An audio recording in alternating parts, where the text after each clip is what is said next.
Saudara-saudari, marilah kita mendengarkan renungan dengan judul Cinta akan Rumah Tuhan, yang berdasarkan pada Injil Yohanes bab 2 ayat 18 dan 19.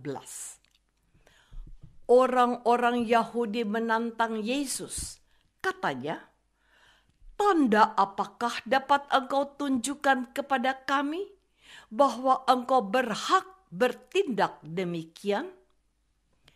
Jawab Yesus kepada mereka, "Rombak bait Allah ini, dan dalam 3 hari aku akan mendirikannya kembali."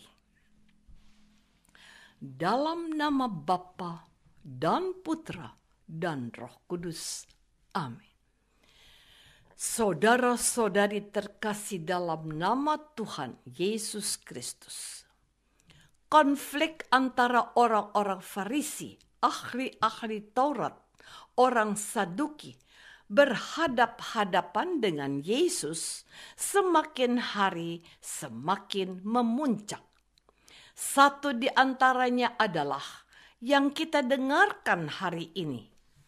Menjelang hari raya Paskah Yahudi, Tuhan Yesus mengunjungi bait suci dan didapatinya pedagang-pedagang lembu, kambing domba, dan merpati, dan penukar-penukar uang duduk di situ. Mereka ini niatnya untuk membantu mereka yang datang ke bait suci untuk memilih binatang yang mau dipersembahkan dan menukarkan mata uang yang untuk dipersembahkan di bait suci. Tetapi terhadap mereka itu Tuhan tidak suka.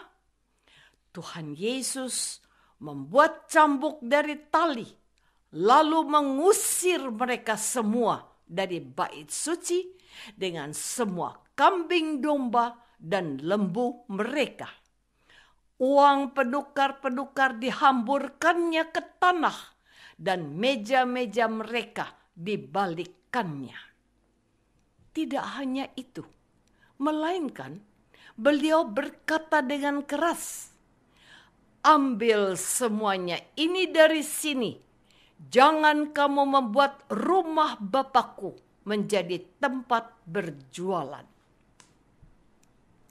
Saudara-saudari terkasih, tentu saja mereka yang ada di situ terkejut. Orang-orang Yahudi yang ada di situ meminta pertanggungjawaban kepada Tuhan Yesus atas perbuatannya itu. Kata mereka, "Tanda apakah dapat engkau tunjukkan kepada kami bahwa engkau berhak bertindak demikian? Rombak bait Allah ini," katanya, "dan dalam 3 hari aku akan mendirikannya kembali." Tentu saja jawaban ini membuat mereka terheran-heran dan merasa aneh dengan sikap Tuhan Yesus. Sikap Tuhan Yesus itu dianggap tidak masuk akal. Sebab 46 tahun orang mendirikan bait Allah ini. Dan Yesus dengan keyakinan menegaskan bahwa cukup 3 hari saja untuk membangunnya kembali.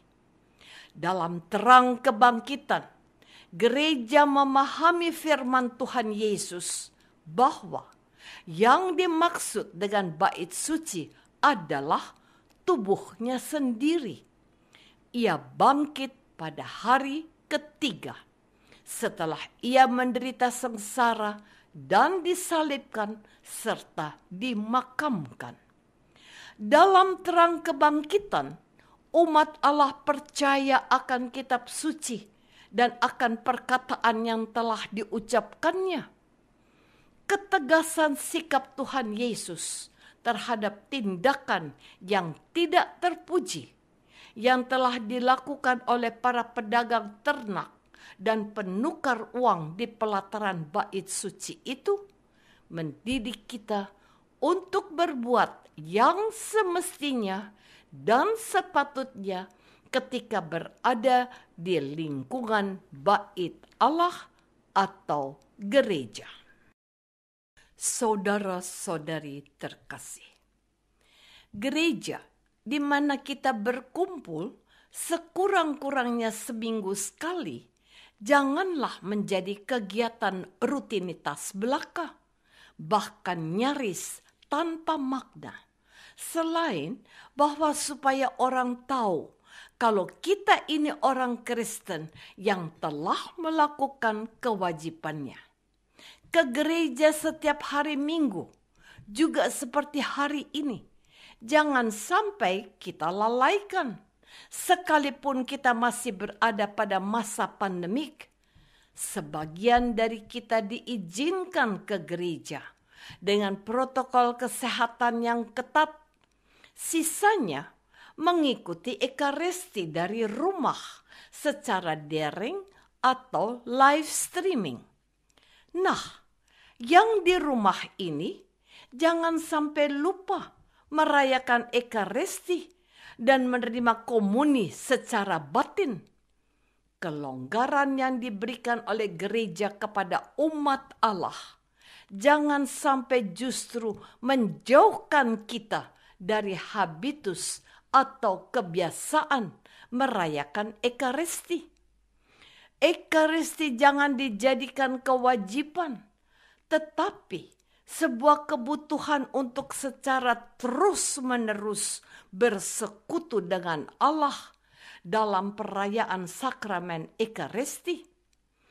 Kita tidak melihat dan merasakan kehadiran Tuhan yang bertindak tegas dan lugas, menegur perilaku kita dan sikap kita, sebagaimana kita temukan dalam pewartaan gereja pada hari ini. Seperti para murid Yesus yang melihat apa yang dilakukan oleh Tuhan Yesus, kita diingatkan akan firman yang sama. Cinta akan rumahmu menghanguskan aku.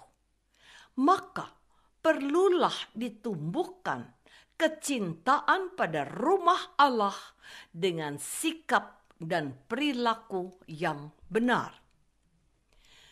Saudara-saudari terkasih, menarik untuk disimak fakta dan fenomena di lingkungan gereja di tempat kita masing-masing, di paroki-paroki yang besar, di perkotaan misalnya.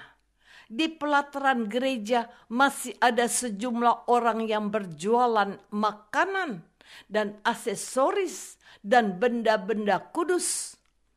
Sejumlah gereja memperbolehkan hal itu digelar, bukan sebelum perayaan ekaristi akan dimulai, melainkan setelah perayaan ekaristi sudah dianggap betul-betul berakhir.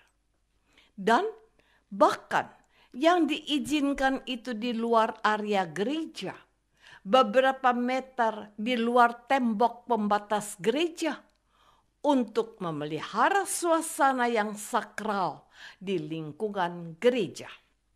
Fakta yang lain dan mungkin kurang disadari adalah cara kita berbusana saat datang menghadiri perayaan ekaristi.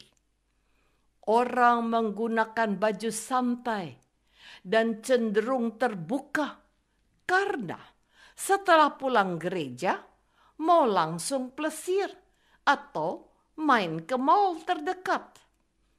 Tidak ada ketentuan tentang cara kita berbusana untuk ke gereja. Namun, kalau kita ingat akan firman Tuhan hari ini, jangan kamu membuat rumah Bapakku sebagai tempat berjualan.